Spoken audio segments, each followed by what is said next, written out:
붉은 기와의 집과 은혜의 새벽. 1장.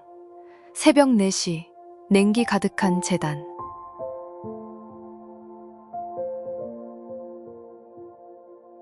새벽 4시. 알람이 울리기도 전에 은숙의 눈이 번쩍 떠졌다. 그것은 기쁨이나 평안으로 맞이하는 아침이 아니었다.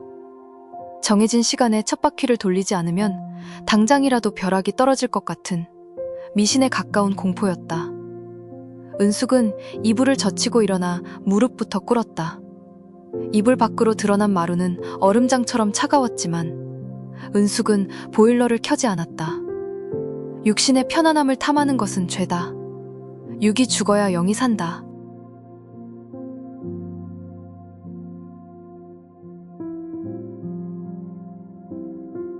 지난달 새로 청빙되어 온 강사관이 설교 단상에서 핏대를 세우며 외쳤던 문장이 은숙의 뇌리를 강렬하게 지배하고 있었다.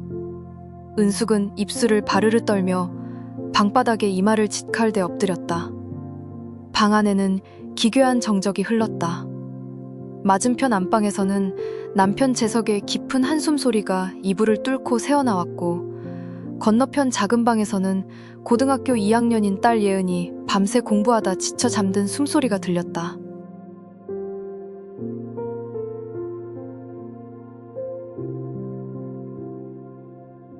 하지만 은숙에게 그 숨소리들은 가정을 지키는 온기가 아니라 아직 구원받지 못한 불쌍한 죄인들의 허우적거림으로밖에 들리지 않았다. 은숙은 형광등도 켜지 않은 채 어둠 속에서 성경책과 두꺼운 기도 노트 3권을 펼쳐들었다. 첫 번째 노트는 하루 행동 체크리스트였다. 새벽 기도 참석 완료, 성경 20장 읽기 진행 중, 금식 기도 12시간 진행 중, 세상 음악 및 텔레비전 시청 금지 완료, 가계 수입의 11조 및 감사의 예물 세종 구별 완료.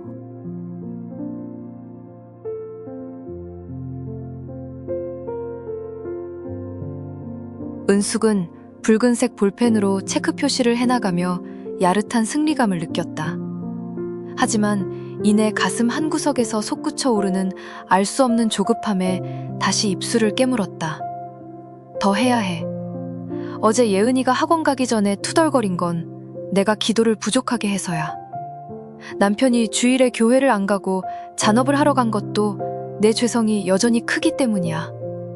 은숙의 눈에 집안 풍경이 들어왔다. 거실 구석에는 먼지가 뽀얗게 앉은 청소기와 정리되지 않은 빨래 더미가 쌓여 있었다.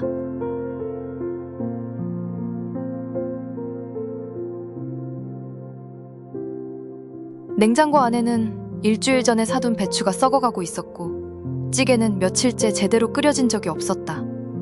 가족을 위한 따뜻한 밥상이나 온기 어린 대화는 은숙의 행동 체크리스트 어디에도 존재하지 않았다. 은숙에게 집은 휴식과 사랑의 공간이 아니라 마귀와의 영적 전쟁터이자 자신의 거룩함을 증명해야 하는 시험대에 불과했다.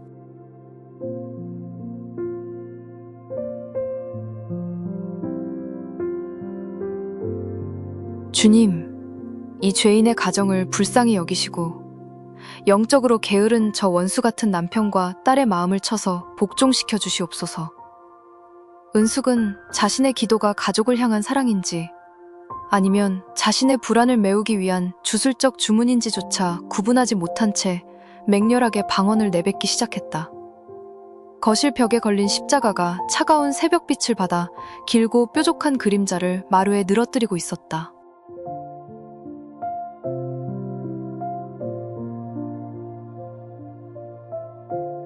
두 장.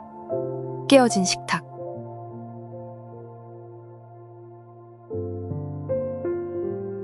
엄마, 오늘 부모님 상담 날이라고 몇 번을 말했잖아. 오후 4시 학교에서 돌아온 예은이 교복 차림으로 거실에 가방을 던져두며 소리를 질렀다. 예은의 얼굴에는 억울함에 붉게 오른 기운과 짙은 피로감이 함께 서려 있었다. 은숙은 교인들에게 나눌 영적 유인물을 복사해온 가방을 챙기다 말고 찌푸린 얼굴로 딸을 돌아보았다. 예은아, 목소리 낮춰라. 내 입에서 나오는 거친 말이 네 영혼을 더럽히는 거 모르니. 그리고 엄마가 오늘 교회 구역장 특별 중보기도회가 있다고 지난주부터 말했잖아.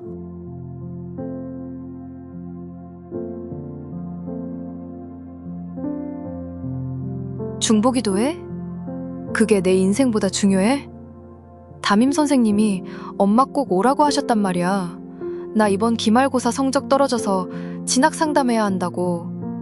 성적이 무슨 소용이니?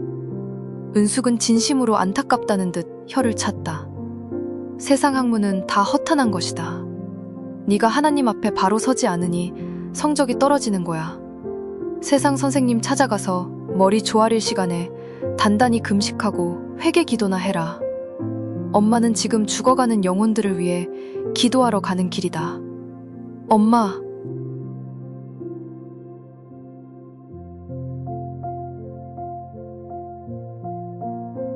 예은의 목에서 찢어지는 듯한 비명이 터져나왔다. 죽어가는 영혼? 그럼 나는 엄마 딸 아니야? 집꼬라지 좀 봐. 밥통엔 며칠 된 찬밥뿐이고 내 교복은 내가 빨아입어. 엄마는 교인들한테 온갖 친절한 척, 거룩한 척 다 하면서 왜 나한테랑 아빠한테는 이렇게 차가운데? 엄마한테 하나님은 도대체 어떤 분인데 우리가 이렇게 다 망가져야 해? 예은은 눈물을 흘리며 방으로 뛰어들어가 문을 세게 닫았다. 쾅 하는 소리가 거실까지 울렸다. 은숙은 가슴이 두근거렸지만 그것을 마귀의 방해라고 치부했다.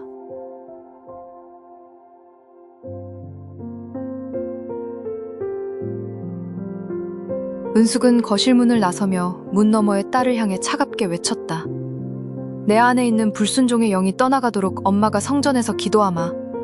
회개해라, 예은아. 그날 저녁 남편 재석이 지친 몸을 이끌고 귀가했다.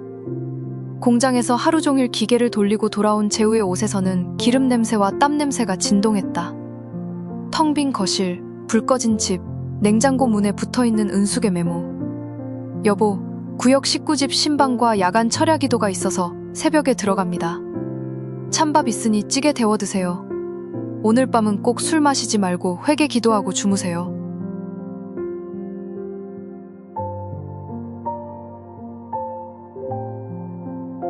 재석는 메모지를 멍하니 바라보다가 천천히 그것을 구겨 쓰레기통에 던졌다. 식탁 위에는 며칠 전 은숙이 교회에 건축 헌금으로 바치기 위해 대출을 받았다는 통지서가 올려져 있었다. 남편의 동의도 없이 집을 담보로 잡고 낸 대출이었다. 재석는 머리를 감싸쥐었다.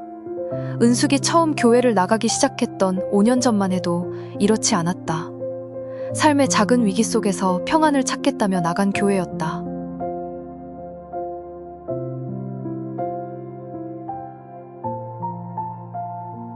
그러나 어느 순간부터 은숙의 믿음은 변질되기 시작했다. 성경 구절은 가족을 정죄하는 칼날이 되었고, 기도는 남편과 딸을 통제하려는 수단이 되었다. 집안은 거룩함이라는 명목 아래 온기가 사라진 감옥이 되어가고 있었다. 재석는 조용히 안방으로 들어가 옷장 깊은 곳에서 서류 봉투 하나를 꺼냈다. 법원에서 발급받은 이혼 서류였다. 재석의 손이 미세하게 떨리고 있었다.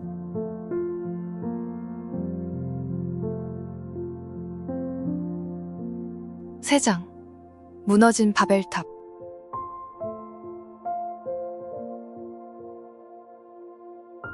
그해 겨울, 은숙이 속한 교회는 40일 금식 및 성전 건립을 위한 특별 대각성 집회를 선포했다. 은숙은 이 집회를 자신의 영적 도약의 계기로 삼기로 했다. 은숙은 스스로에게 혹독한 규율을 씌웠다. 하루에 물 한 모금만 마시는 완벽한 금식, 새벽 3시부터 밤 12시까지 이어지는 기도, 그리고 자신의 모든 개인적 삶의 완전한 통제. 집사님, 얼굴이 너무 파래요. 이러다 쓰러지시겠어요. 교회의 한 성도가 걱정스러운 눈빛으로 말을 건넸지만 은숙은 그것을 시험으로 여겼다.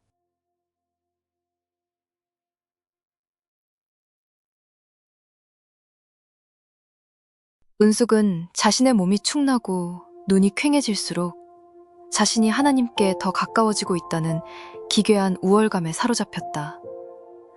교회 강단에서 목사는 은숙을 이 시대의 진정한 기도 용사, 율법과 행함의 모범이 되는 집사라며 세워주었고, 교인들의 부러움 어린 시선은 은숙의 독선과 율법주의라는 신앙 중독을 더욱 단단하게 굳혀갔다. 그러나 은숙이 쌓아올린 완벽한 행위의 성벽은 가장 처참한 방식으로 무너지기 시작했다. 집회 32일째 되던 날 밤, 은숙은 교회 기도원에서 기도하던 중 남편 재석에게서 걸려온 전화 한 통을 받았다.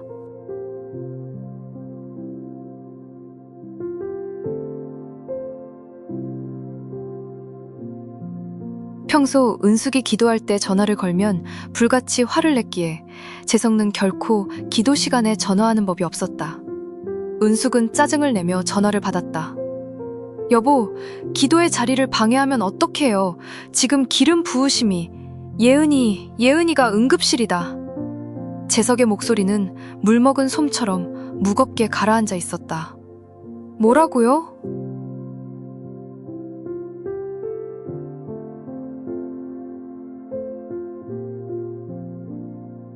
네가 기도원에서 거룩한 척하고 있는 동안 내 딸이 방에서 약을 먹었다고. 당장 오지 않으면 평생 네 딸 얼굴 못 볼 줄 알아. 은숙의 손에서 휴대전화가 떨어졌다.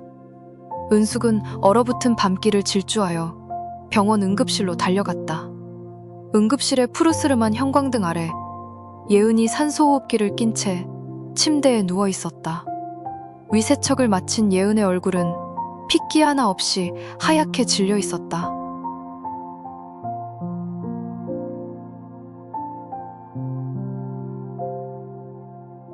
그 옆에 앉아있던 재석이 천천히 고개를 들었다. 재석의 눈에는 눈물 대신 차가운 멸시와 증오만이 가득했다. 이제 만족하냐? 재석이 낮게 내뱉었다. 하나님한테 너 잘 보이고 싶어서, 내 거룩함 증명하고 싶어서 내 딸이 죽어가는 것도 몰랐지? 예은이 방에서 유서가 나왔어. 엄마의 하나님은 나를 미워한다. 내가 없어져야 엄마가 천국에 편하게 갈 것 같다고 적혀 있더라.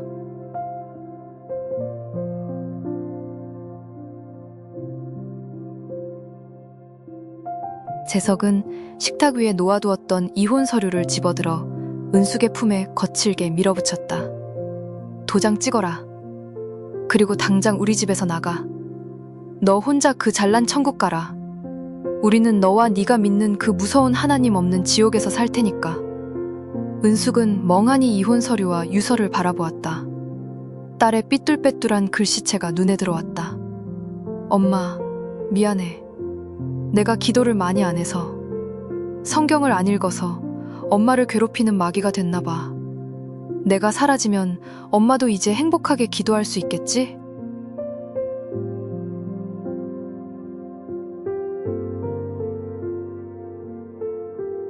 그 순간 은숙의 머릿속에서 단단하게 얽혀있던 모든 법칙과 율법의 고리가 끊어져 나갔다. 내가 새벽 기도를 하루도 빠짐없이 나갔는데? 내가 금식을 하고 11조를 바치고 세상과 타협하지 않고 이렇게 거룩하게 살려고 애썼는데 왜 내 가정은 이 지경이 되었는가? 하나님은 왜 내 기도를 들으시지 않고 이런 재앙을 내리시는가? 하나님, 어찌하여 나에게 이러십니까? 내가 뭘 잘못했습니까? 내가 얼마나 노력했는데.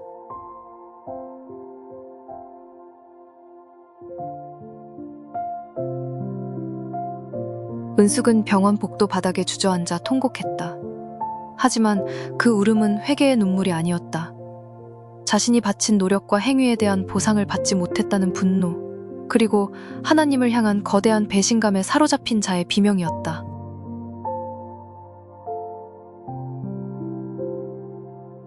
사장, 광야의 끝, 그리고 깨어진 항아리.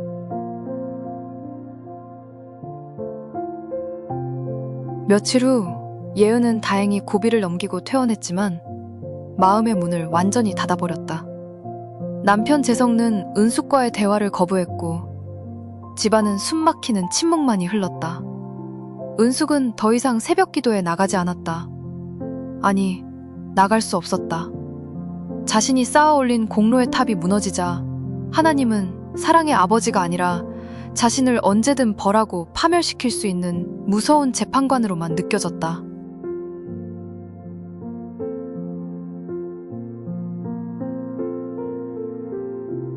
내가 40일 금식을 채우지 못해서 벌을 받은 거야. 내가 11조를 계산할 때 몇천 원을 빠뜨려서 사탄이 침노한 거야. 나는 끝났다. 나는 망했다. 영적 중독의 이면은 극심한 죄책감과 공포였다. 은숙은 방에 불을 끈 채 며칠 동안 누워 있었다. 밥도 먹지 못했고 성경책을 펼치는 것조차 공포였다. 펼치기만 하면 자신이 지키지 못한 율법들이 튀어나와 자신을 찌를 것 같았다.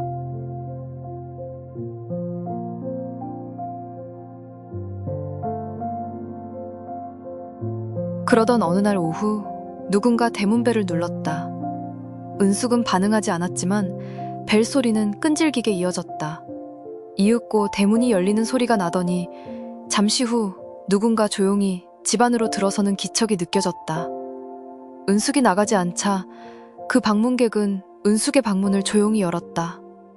그곳에 서 있는 사람은 교회의 담임 목사도 강렬한 설교를 하던 강사관도 아니었다.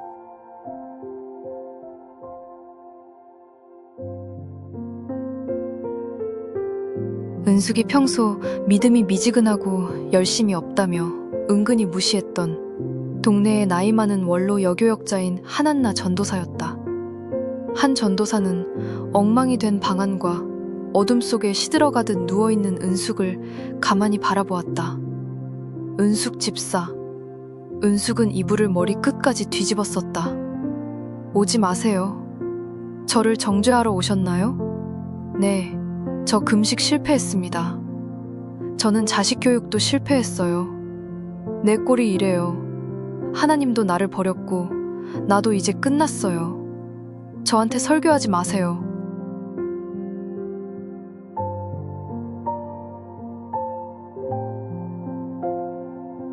은숙의 날카로운 비명에도 한 전도사는 화를 내거나 성경 구절을 들이밀지 않았다. 대신 가방에서 보온병을 꺼내 컵에 콩나물국을 따라 은숙의 머리맡에 놓았다. 그리고 조용히 은숙의 이불 위로 손을 얹었다. 그 손은 놀라울 정도로 따뜻하고 부드러웠다. 은숙 집사, 많이 힘들었지? 그동안 그 무거운 율법의 짐을 혼자 지고 가느라 얼마나 외롭고 아팠어. 은숙의 몸이 순간 굳어졌다.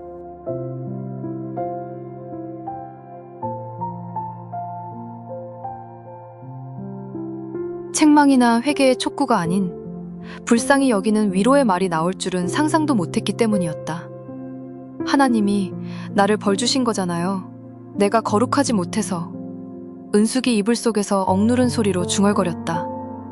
한 전도사는 나지막이 한숨을 쉬고는 성경책을 펼치지 않은 채 나비가 내려앉듯 고요한 목소리로 입을 열었다.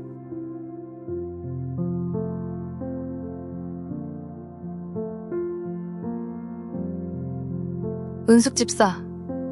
집사는 그동안 하나님을 섬긴 게 아니라 자신이 만든 하나님이라는 우상을 섬기고 있었던 거야.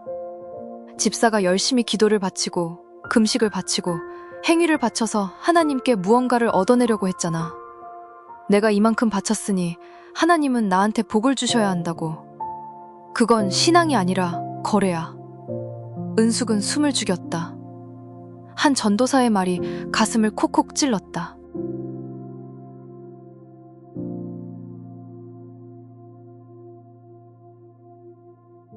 하나님은 말이다. 집사가 새벽 기도를 안 나간다고 벌 주시는 독재자가 아니야. 11조 수표 봉투 두께를 보고 사랑을 측정하는 분도 아니란다.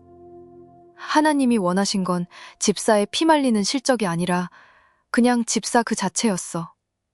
내가 너를 사랑한다. 내가 네 죄를 이미 십자가에서 다 갚았다는 그 은혜를 누리길 원하셨던 거야. 한 전도사는 은숙의 이불을 천천히 내렸다. 은숙의 눈에서 눈물이 주르륵 흘러내렸다.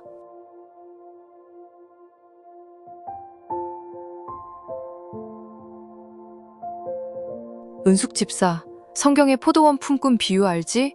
아침 일찍 와서 하루 종일 땡볕에서 일한 일꾼도 한 데나리온을 받았고, 문 닫기 직전 1시간 전에 들어와서 아무것도 한 게 없는 일꾼도 똑같이 한 데나리온을 받았어. 왜 그랬을까? 은숙은 대답하지 못했다. 구원과 사랑은 우리가 일한 대가가 아니기 때문이야. 그건 주인의 순전한 선함이자 은혜란다. 집사는 그동안 아침 일찍 와서 일한 일꾼처럼 자기 행위를 자랑하고 남을 정죄하며 주인의 마음을 까마득히 잊고 살았던 거야. 이제 그 무거운 짐을 좀 내려놓으렴. 주님은 집사가 완벽해서 사랑하시는 게 아니라 부족하고 깨어졌기 때문에 십자가를 지신 거란다.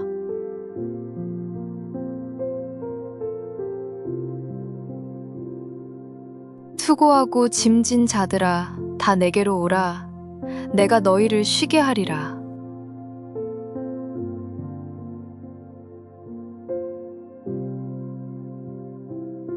한 전도사가 나지막하게 읊조린 마태복음의 말씀은 그동안 은숙이 수천 번도 더 읽었지만 단 한 번도 마음으로 느끼지 못했던 구절이었다. 쉬게 하리라. 그 순간 은숙의 가슴속을 짓누르던 거대하고 차가운 바윗덩어리가 스르륵 녹아내리기 시작했다. 은숙은 그동안 자신이 하나님을 사랑해서 봉사하고 기도했던 것이 아니라 버림받을까봐 두려워서, 남들보다 우월해지고 싶어서 종교라는 감옥에 스스로를 가두고 가족들까지 그 감옥으로 끌어들였다는 사실을 비로소 깨달았다.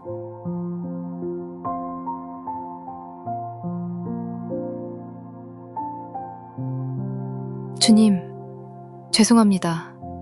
제가 잘못했습니다. 내가 하나님 노릇을 했습니다. 은숙은 한 전도사의 무릎에 머리를 묻고 어린아이처럼 목 놓아 울었다. 그것은 정죄의 공포에서 벗어나 마침내 참된 주님의 은혜의 바다에 빠져드는 구원의 눈물이었다.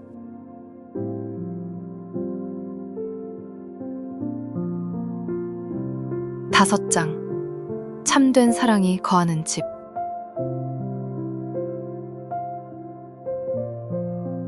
다음날 아침, 은숙은 새벽 4시에 눈을 떴다. 하지만 이번에는 공포나 의무감 때문이 아니었다. 은숙은 조용히 자리에서 일어나 가장 먼저 보일러부터 켰다. 차가운 마루에 따스한 온기가 돌기 시작했다. 은숙은 성경책을 펼치는 대신 오랜만에 앞치마를 둘렀다. 먼지가 쌓인 거실을 구석구석 쓸고 닦았다. 창문을 넓게 열자 차가운 아침 공기와 함께 맑은 햇살이 거실 가득 쏟아져 들어왔다. 썩어가던 냉장고 속 식재료들을 정리하고 딸 예은이 가장 좋아했던 계란말이와 따뜻한 소고기 묵국을 끓였다.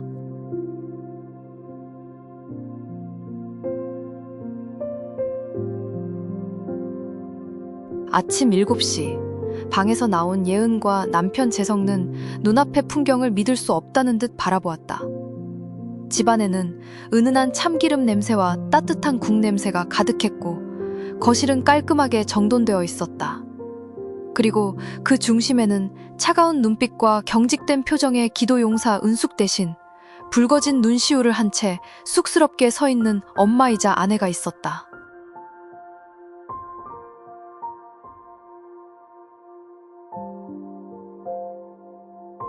여보, 예은아, 앉아라. 밥 먹자. 재석은 경계하는 눈빛을 거두지 않은 채 차갑게 물었다. 또 무슨 쇼를 하는 거야? 교회에서 이번엔 이런 콘셉트로 하라고 시켜? 은숙은 남편의 뼈아픈 독설에도 화를 내지 않았다. 그 독설이야말로 자신이 그동안 가족들에게 안겨준 상처의 열매라는 것을 알고 있었기 때문이다. 은숙은 가만히 걸어가 남편과 딸 앞에 무릎을 꿇었다. 미안하다. 정말 미안해.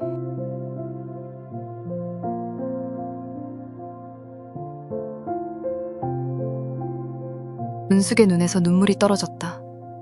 내가 하나님을 믿는답시고 가족한테 지옥을 선물했어. 내가 잘난 줄 알고, 내가 거룩한 줄 알고 가족을 정죄하고 괴롭혔어. 하나님은 그런 분이 아닌데 사랑이신 주님의 이름을 빌려 내가 가족한테 폭력을 휘둘렀어. 나를 용서해다오. 예은의 눈동자가 크게 흔들렸다. 엄마의 입에서 내가 잘못했다는 말이 나온 것은 예은의 기억상 처음 있는 일이었다.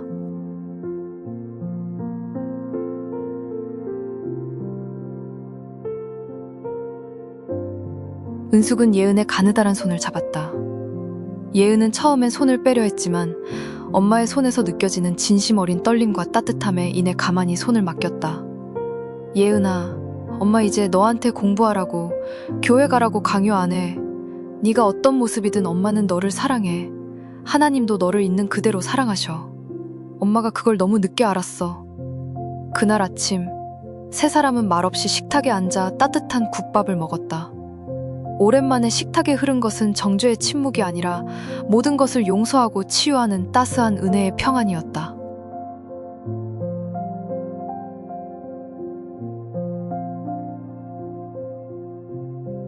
몇 달의 시간이 흘렀다. 은숙의 삶은 완전히 달라졌다. 은숙은 여전히 교회에 나갔지만 더 이상 자신의 행위를 자랑하거나 남을 정죄하기 위함이 아니었다. 은숙은 교회에서 가장 화려한 봉사의 자리가 아닌 아무도 보지 않는 주방에서 설거지를 하고 외로운 독거노인들의 손을 잡아주는 조용한 봉사를 시작했다. 더 이상 구역원들의 허물을 지적하지 않았고 그들의 아픔을 가만히 들어주는 따뜻한 경청자가 되었다.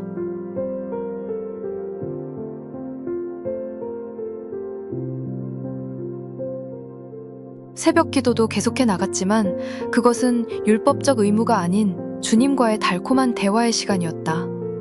기도의 내용도 완전히 바뀌었다. 주님, 오늘 하루도 내 뜻이 아닌 주님의 사랑이 나를 통해 가족들에게 흘러가게 하소서. 내가 무언가를 이루려 하지 않고 오직 주님의 은혜 안에 거하게 하소서. 은숙의 변화는 가족들의 마음을 서서히 녹였다.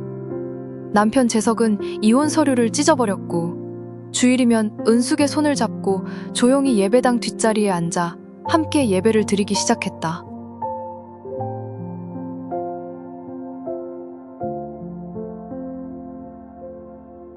어느 일요일 오후, 은숙은 가족들과 함께 거실에 앉아 과일을 깎고 있었다. 창문으로 들어오는 따스한 햇살이 온 집안을 노랗게 물들이고 있었다. 은숙은 문득 거실 벽에 걸린 십자가를 바라보았다. 예전에는 그 십자가가 자신을 감시하고 심판하는 무서운 율법의 칼로 보였지만 이제는 세상 가장 낮고 더러운 곳까지 내려와 자신을 품어준 무조건적인 사랑과 은혜의 나무로 보였다. 진정한 신앙은 내가 하나님을 위해 얼마나 대단한 일을 해내느냐에 있지 않았다.